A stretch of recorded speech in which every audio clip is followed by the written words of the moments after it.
Hello students, welcome to Statisticspedia. Now here we will consider some practice questions which are related to your part B, that is statistics. An example of the non-probability sampling method is, so here we are talking about non-probability sampling. So let's revise ki non-probability sampling कौन-कौन से होते हैं. We have purposive sampling, deliberate sampling, convenience sampling, quota sampling. ये सारे non probability sampling techniques हैं. So question में आपको given है कि आपको एग्जाम्पल बताना है नॉन प्रोबेबिलिटी सैम्पलिंग का, that is your quota sampling. ये जो सारे 2 स्टेज है, cluster sampling, SRS, 2 phase sampling, these are all your probability sampling और they comes under the head of the random sampling. Stratified sampling is used when the stratas are. Now stratified sampling में आप क्या करते हो, अपनी population को stratas में divide करते हैं और इसका एक criteria होता है, एक rule होता है. ये division किस तरह से होता है कि stratas within तो कैसे होने चाहिए कि within तो होना चाहिए homogeneous और among होना चाहिए heterogeneous.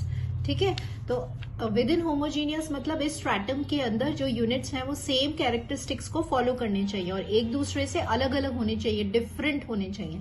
तो यहाँ पे वही क्राइटेरिया पूछा जा रहा है कि स्ट्रैटास कैसे होने चाहिए, विद इन तो होने चाहिए होमोजीनियस एंड बिटवीन होने चाहिए heterogeneous. So answer here will be B. A finite population is partitioned into 2 stratas of sizes N1 and N2, consist of the standard deviation S1 and S2. In stratified sampling with proportional allocation, the sample sizes from the first and the second strata respectively are related as what? So let me explain you the question first and we will also discuss certain points जिससे आपको और जो है वो clear होगा. So we have studied under stratified sampling allocation problem. 2 type की allocation होता है, एक होता है proportional allocation, एक होता है आपका optimum allocation.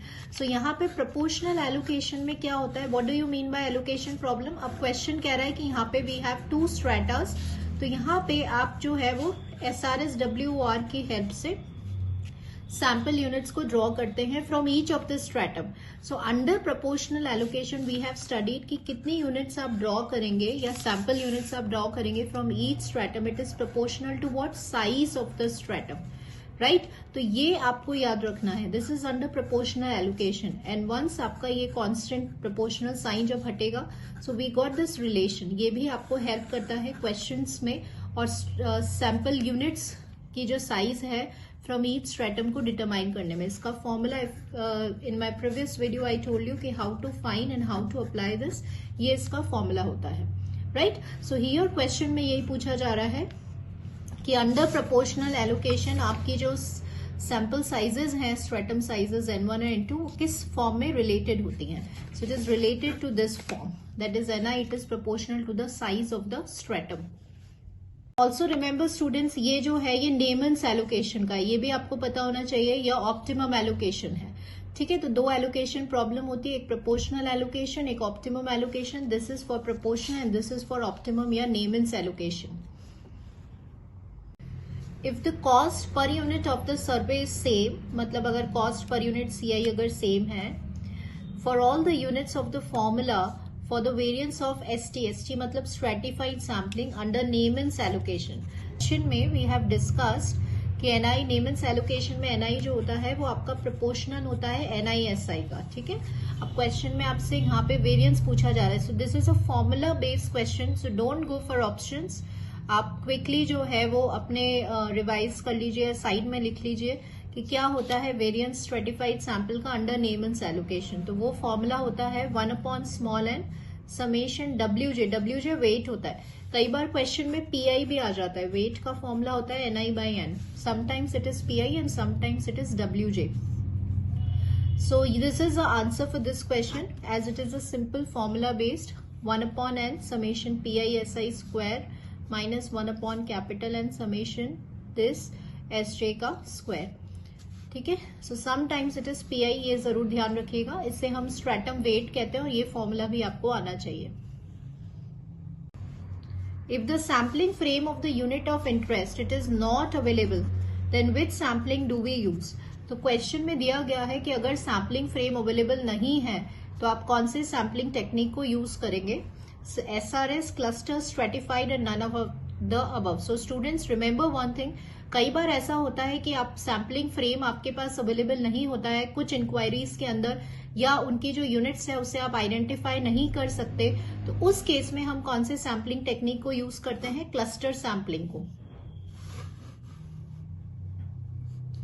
In randomized block design, we have number of blocks equals to number of treatments. So यहाँ पे हम देख रहे हैं कि there is a relation between blocks and treatments में आपसे relation पूछा जा रहा है. So RBD में हम एक बार recall करते हैं कि RBD क्या होता है और कैसे हमें ये relation याद होगा. So students in randomized block design, देखिए if you have R blocks and K treatments, तो यहाँ पर आप ये देखिएगा कि जितने भी आपके पास नंबर ऑफ ब्लॉक्स, तो आपके पास ब्लॉक्स कितने हैं? R ब्लॉक्स हैं, उतने ही रेप्लीकेशंस होते हैं. ये कंडीशंस आपको याद होनी चाहिए. जितने ब्लॉक्स हैं उतने रेप्लीकेशंस हैं, और जितने ट्रीटमेंट्स हैं उतनी साइज ऑफ द प्लॉट होता है. ठीक है, number of units with in each, ये रिलेशन आप याद रखिए, number of units with in each block.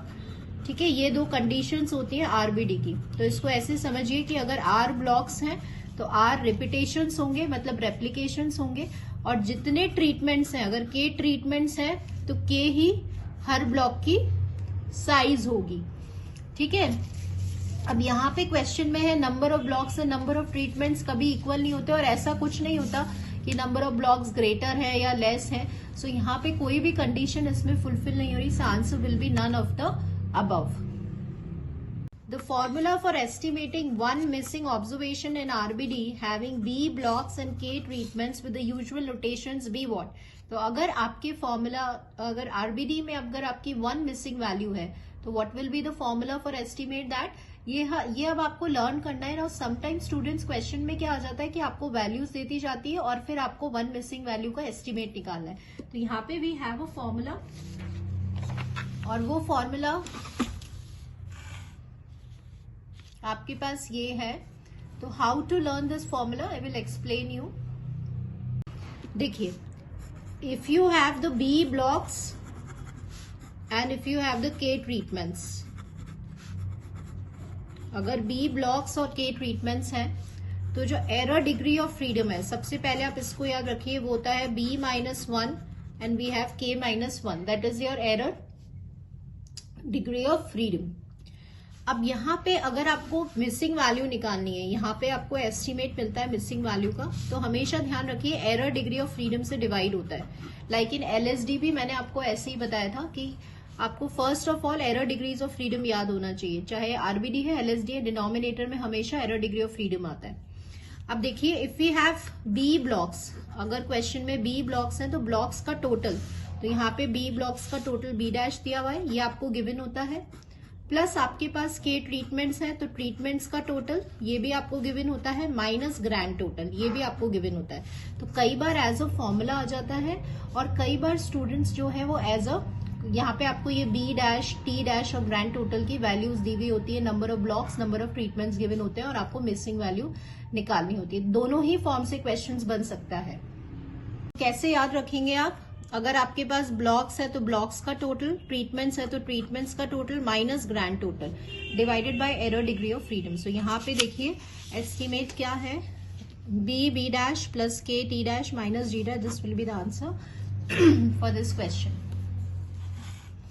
Next देखिए, in two-way ANOVA with one observation per cell there are 3 rows and 4 column factors. तो two-way ANOVA है मतलब RBD. Sum of squares due to rows, due to columns, total sum of squares आपको दिया हुआ है, और mean sum of squares due to error आपको निकालना है. सो सबसे पहले स्टूडेंट्स यू नो दैट कि टोटल सम ऑफ स्क्वायर्स होता है आपका सम ऑफ स्क्वायर्स, यहाँ पे रो है, sum of squares column, plus we have sum of squares due to error. So TSS sum of squares due to rows आपको 3 given है, sum of squares due to column आपको 66 given है. Then you have to find sum of squares due to error. तो ये आपके पास क्या आ जाएगा, SSE का फॉर्मूला हो जाएगा आपके पास 3. Now what is mean sum of squares? Mean sum of squares मतलब sum of squares divided by its degree of freedom, तो ये हो जाएगा 3। और एरर की degree of freedom, so students RBD में एरर की डिग्री ऑफ फ्रीडम आपको याद रखना है, वो होता है r-1। Right now I told you k-1, तो यहाँ पे हो जाएगा 3-1 एंड 4-1, मतलब ये हो जाएगा आपका 2 × 3 दैट इज 6। सो ये हो गया आपका half. So answer here will be this, क्योंकि MSC mean sum of squares का फॉर्मूला क्या होता है? Sum of squares divided by degree of freedom. तो पहले आपने एसएससी निकाल लिया, फिर डिग्री ऑफ फ्रीडम आपका ये हो गया। The additional effect gain due to the combined effect of 2 or more factors is known as what? 2 और मोर फैक्टर्स का जो कंबाइंड इफेक्ट होता है वो क्या होता है? Interaction effect. यहाँ पे हमेशा ध्यान रखिए कि फैक्टोरियल एक्सपेरिमेंट जैसे 2² 2³ फैक्टोरियल एक्सपेरिमेंट में 2 टाइप के आपके इंटरेक्शंस होते हैं, इफेक्ट्स होते हैं। कौन से होते हैं? एक तो मेन इफेक्ट होता है और एक इंटरेक्शन इफेक्ट होता है। तो यहाँ पे क्योंकि कंबाइंड इफेक्ट पूछा गया है 2 या 2 से ज्यादा फैक्टर का, तो answer will B interaction effect. If y is equals to this and mxt and myt with the respective mgf respectively, then what will be the value for myt? तो यहाँ पे हमें ये वैल्यू निकालनी है और देखते हैं इसको हमें कैसे करना है। So by the definition students आपके पास हो गया expectation e to the power of ty। अब यहाँ पे आपको सिंपल y की वैल्यू रखनी है, तो ये हो गया आपके पास 2x + 3। सो अभी आप इसको मल्टीप्लाई करेंगे तो दैट इज 2tx और ये आपके पास हो गया 3t। अभी आप देख रहे हैं यहाँ पे जो कांस्टेंट है उसको बाहर निकाल लीजिए, that is expectation e⁻² 2tx हो गया। Now again you have to express in the terms of mgf, तो आपको mgf की प्रॉपर्टी पता होनी चाहिए। यहाँ सबस्क्रिप्ट में सिर्फ x होता है, रिमेनिंग पैरामीटर अंदर जाता है, तो आपके पास ये आंसर हो गया for y = 2x + 3। So answer will be e to the power of 3t mx 2t.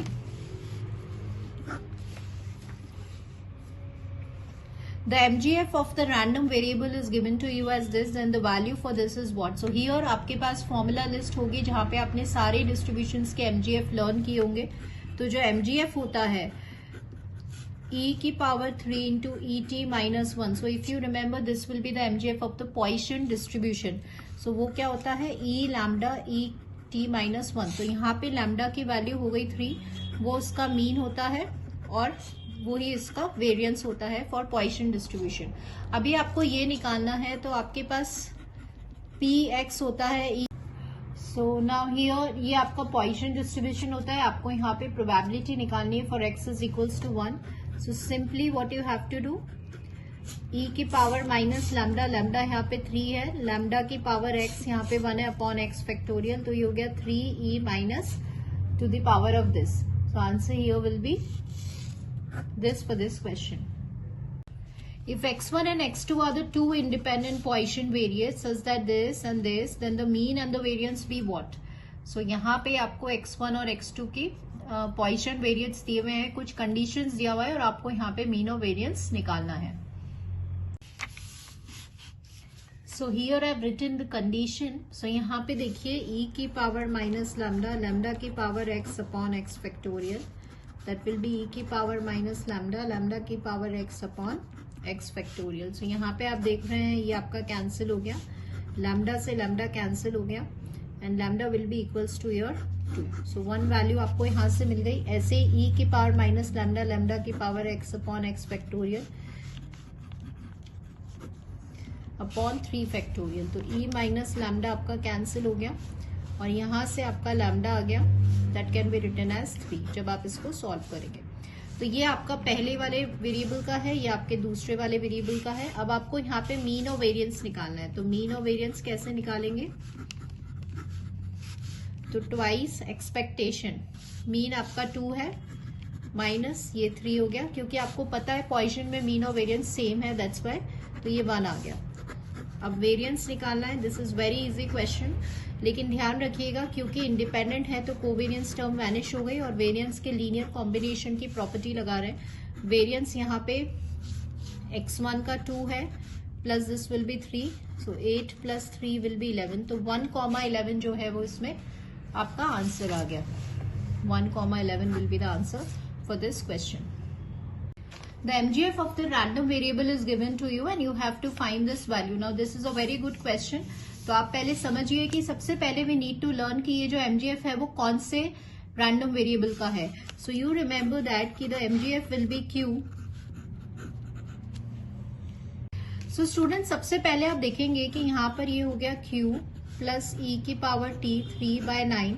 So once you will compare तो n आपका 9 है, p आपका 1/3 है और q जो है वो आपका 2/3 है. तो ये क्वेश्चन आप तभी कर पाएंगे जब आपको ये MGF लर्न होगा. अब आपको यहाँ पर इसकी वैल्यू निकालनी है -2 sigma x mu plus 2 sigma. तो सबसे पहले आप म्यू प्लस -2 सिग्मा की वैल्यू निकाल लीजिए. तो मीन होता है NP दैट इज म्यू 3 हो गया और वेरिएंस होता है NPQ. तो ये आपका 2 हो गया. अब आप यहां पर वैल्यू डालेंगे तो ये हो जाएगा आपका mean plus -2 into sigma. Sigma होता है आपका √2. तो कुछ वैल्यूज आपको लर्न होनी चाहिए, जैसे √2 की 1.414 होती है, √3 की 1.732 होती है. ये वैल्यूज याद करके रखिए. तो यहाँ पे ये 1.414 होती है. तो एक बार जब आप एड एंड सब्ट्रैक्ट करेंगे तो you will get this value. So here अब आप देख रहे हैं म्यू -2 सिग्मा और यहाँ पर आ गया आपके पास म्यू प्लस 2 सिग्मा. अब देखिए यहाँ पर आपको पता है कि जो बाइनोमियल डिस्ट्रीब्यूशन होता है वो डिस्क्रीट डिस्ट्रीब्यूशन होता है. जस्ट टू एक्सप्लेन यू, ये सपोज अगर मैंने नंबर लाइन बनाई है तो x 0.2 से बड़ा है और 5.8 से छोटा है, मतलब इस रेंज में हमें वैल्यू लेनी है. सो ऑलवेज रिमेंबर कि यहाँ पे डिस्क्रीट पॉइंट्स चलते हैं. इफ यू रिमेंबर x की रेंज क्या होती है, 0 1 2 3 up to n, sorry 1 2 3 up to n होती है, राइट. फाइनाइट पॉइंट्स होते हैं. तो 0.2 से 5.8 में कौन कौन सी लिमिट आ रही है, एक तो 1 आ रहा है और एक आपका 5 आ रहा है. ये दो डिस्क्रीट पॉइंट्स जो है वो इसमें इंक्लूड हो जाएंगे. सो इसका मतलब हम इसको कैसे लिखेंगे, 1 से लेकर 5 तक.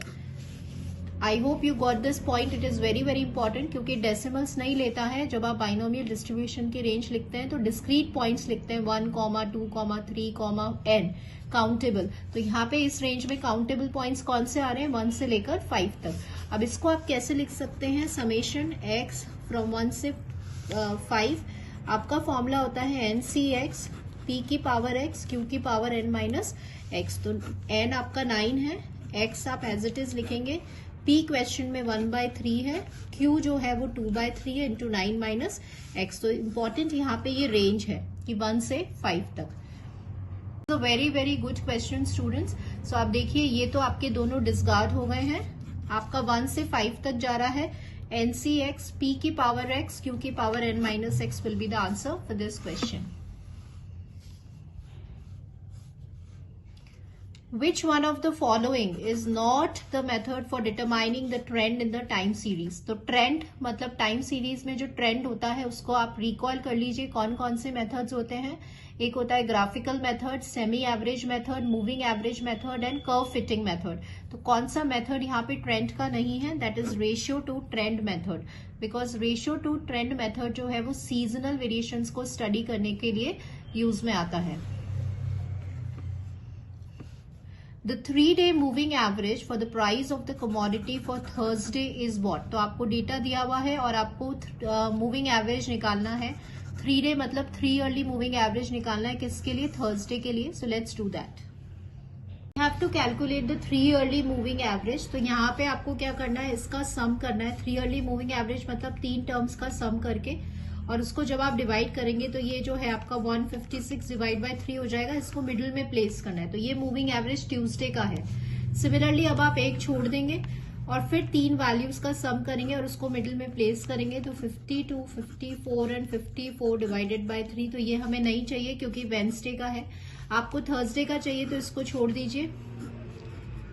54, 54 एंड 60. तो ये आपका आ रहा है 8, 10 and 16 divided by 3. तो 56 जो है वो आपका थर्सडे का हो गया. ठीक है, तो this is how we calculate the moving averages.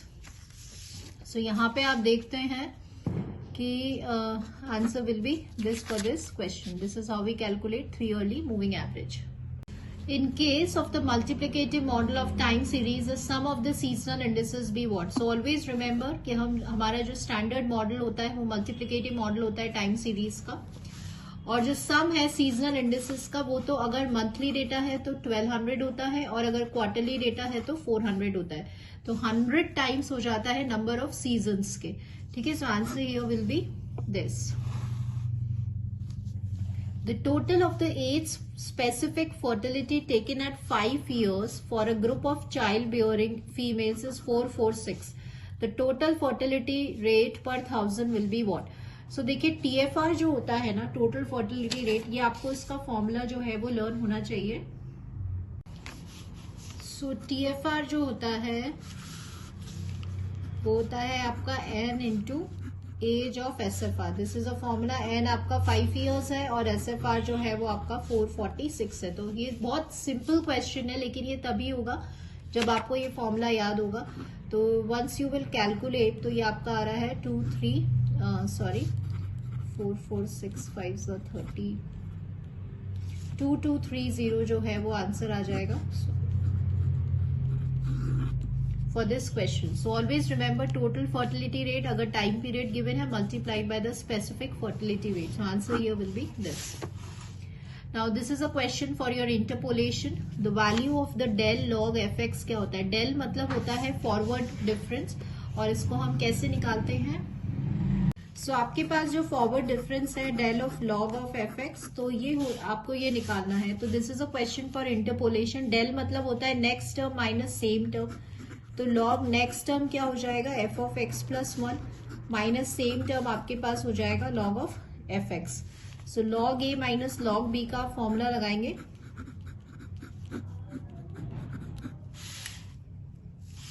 So this can be written as this way. अब according to the question students, अगर हम सिंपल log ऑफ fx लेते हैं तो ये होता है आपका next term minus the same term, right. तो f ऑफ x प्लस 1 को आप कैसे लिख सकते हैं? आप लिख सकते हैं fx plus del of fx divided by fx. ठीक है, अभी आप देख रहे हैं तो ये आपका जब डिवाइड होगा तो ये 1 हो जाएगा plus del of fx upon fx हो जाएगा. तो this will be the answer for this question. So this is how we have to solve. So log it will be 1 plus del of fx upon fx will be the answer. Harmonic mean of the beta distribution of the second kind is what? So students, सबसे पहले harmonic mean जो होता है वो 1 upon h होता है, 1 upon x into fx. ध्यान रखना है. बीटा डिस्ट्रीब्यूशन जो होता है उसका आपको डेंसिटी फंक्शन याद होना चाहिए. रेंज होता है 0 से इंफिनिटी. x की power m minus 1 upon 1 plus x की power m plus n into dx. ठीक है, तो ये हो गया 1 अपॉन बीटा mn. x की power m minus 2 upon 1 plus x की power m plus n into dx. So अभी आपको इसको, क्योंकि वापस से हम इसको बीटा बनाएंगे, बिकॉज स्टूडेंट्स यहाँ पर एक बार ध्यान रखिएगा कि x की power m minus 1 upon 1 plus x की power m plus n dx ये होता है आपका बीटा m कॉमा n. ये वही beta distribution of second kind है. तो यहाँ पे आपको इसको किस फॉर्म में लेकर आना है? इस फॉर्म में. क्यों? क्योंकि m माइनस 1 चाहिए. यहाँ पे माइनस 1 होना जरूरी है. तो अभी हमने इसको इस तरह से ब्रेक कर दिया. जो m यहाँ पर है वही m यहाँ पर होना चाहिए. तो ये m माइनस 1 है तो ये m माइनस 1 प्लस n करेंगे. ठीक है, तो अगर आपकी थोड़ी सी प्रैक्टिस होगी तो ये जो मैं बता रही हूँ वो स्टेप्स आप क्विकली सॉल्व करेंगे. I am telling you step by step. तो ये हो गया m माइनस 1, ये एज इट इज, और ये हो गया आपका n प्लस 1. बीटा आपको सॉल्व करना आना चाहिए. Gamma n upon gamma m plus n. So this will get cancelled and quickly you have to solve this formula.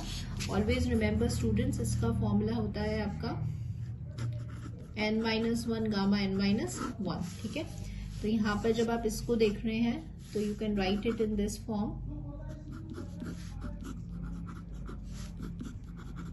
तो इससे कैंसिल हो गया. यहाँ पर इसको करेंगे तो ये आपका कैंसिल हो जाएगा. बस एक बात का ध्यान जरूर रखिएगा स्टूडेंट्स, ये जो वैल्यू है ये आपने 1 अपॉन h की निकाली है. आपको हार्मोनिक मीन निकालना है, तो ये इसका उल्टा हो जाएगा m-1/n। ये भी आपको ऑप्शन में मिलेगा, ये देखिए, and you will get this also. So always remember, जल्दी में आपने जब इतना कैलकुलेशन किया है तो जल्दी में इसको मार्क करके नहीं आना है, तो h हो जाएगा m-1/n। नेक्स्ट देखिए, if x1 x2 random sample है from the normal population, then t is given to you is an unbiased estimator for what. Unbiased estimator क्या होता है, इसका एक्सपेक्टेशन हम लेंगे तो इसका वैल्यू क्या आएगा। So let's take the expectation. तो आप क्विकली करें इसको सो दैट आपका टाइम सेव होगा। तो दिस इज 1/n समेशन, इसको आप लिख सकते हैं variance of xi plus expectation of xi का होल स्क्वायर। यहाँ पे I am writing each and everything, आपको एग्जाम पेपर में सिंपल जल्दी लिखना है। वेरियंस ऑफ xi क्या है, 1 है क्वेश्चन में, और मीन म्यू स्क्वायर है, n से n कैंसिल हो गया तो ये हो गया mu square plus 1 will be the unbiased estimator. Consider the problem of testing the hypothesis this and this based on the single observation from the uniform distribution. The power of the test reject h naught if x is greater than 2/3 is what? So अगर आपने hypothesis का video देखा है, there I told you how to quickly solve the questions, power alpha beta कैसे निकालना है। ध्यान रखिएगा यहाँ पे स्टूडेंट्स कि आपको यहाँ पे क्रिटिकल एरिया लेना है। It is a very simple question. क्या हुआ है, x will be greater than 2/3, right. h0 question में है थीटा 0, h1 क्वेश्चन में है थीटा हाफ। यूनिफॉर्म डिस्ट्रीब्यूशन का फॉर्मूला होता है 1/b - a, तो इससे कैंसिल हो गया तो ये 1 हो गया, और रेंज होगा इसका ये, ठीक है। बस इतना आपको निकालना है। और फॉर्मूला होता है रिजेक्ट, आप करते हैं अपने h0 को व्हेन h0 इज फॉल्स। तो अगर h0 फॉल्स है तो यहाँ हम सिर्फ ट्रू वाला पार्ट लिखते हैं। तो क्रिटिकल एरिया है तो इंटीग्रेट करना है, क्योंकि सिंगल ऑब्जर्वेशन है तो जो fx दिया हुआ है उसको एज इट इज लिखना है। सबसे इंपॉर्टेंट यहाँ पे रेंज होता है, x की वैल्यू ग्रेटर देन 2/3 है और h1 आपका हाफ है, तो x 2/3 से बड़ा होगा। अब देखिए यहाँ पे जब आप रखेंगे तो ये आपका आ जाएगा हाफ और ये आ जाएगा आपका 3/2, तो 3/2 से छोटा होगा। बस इसमें लिमिट का ध्यान रखना है। आपका x किससे बड़ा है, 2/3 से, तो ये इसका लोअर लिमिट हो गया, और छोटा किससे है, 3/2 से। तो जब आप इसको इंटीग्रेट करेंगे, take it as an LCM, so 9 3 2 4, तो 5/6 जो है वो आपका पावर हो गया। Answer will be this for this question. For the maximum likelihood estimator which of the following is not true. तो यहाँ पे आपको एमएलईज की प्रॉपर्टीज पता होनी चाहिए। एमएलईज जो होते हैं वो हमेशा कंसिस्टेंट होते हैं, always unbiased, normally distributed, all of the above. तो स्टूडेंट्स एक बार ध्यान रखिएगा कि suppose if we talk about the MLE for sigma square, अगर नॉर्मल डिस्ट्रीब्यूशन में आप एमएलई निकालते हो तो वो एस स्क्वायर आता है, और ये कैसा होता है, बायस्ड होता है। तो जरूरी नहीं है कि एमएलईज हमेशा अनबायस्ड हों, तो ये एक गलत स्टेटमेंट है। सो answer here will be always unbiased. लेकिन एमएलईज ध्यान रखिएगा हमेशा नॉर्मली डिस्ट्रीब्यूटेड और कंसिस्टेंट होते हैं। The principle of the least square for fitting a curve is based on minimizing the what? So always remember कि principle of least square होता है जहां पे आप sum of squares of error को minimize करते हैं। तो यहाँ पे error क्या हो गया, y में से इसको आप माइनस करेंगे, ठीक है, तो और फिर उसका स्क्वायर करेंगे।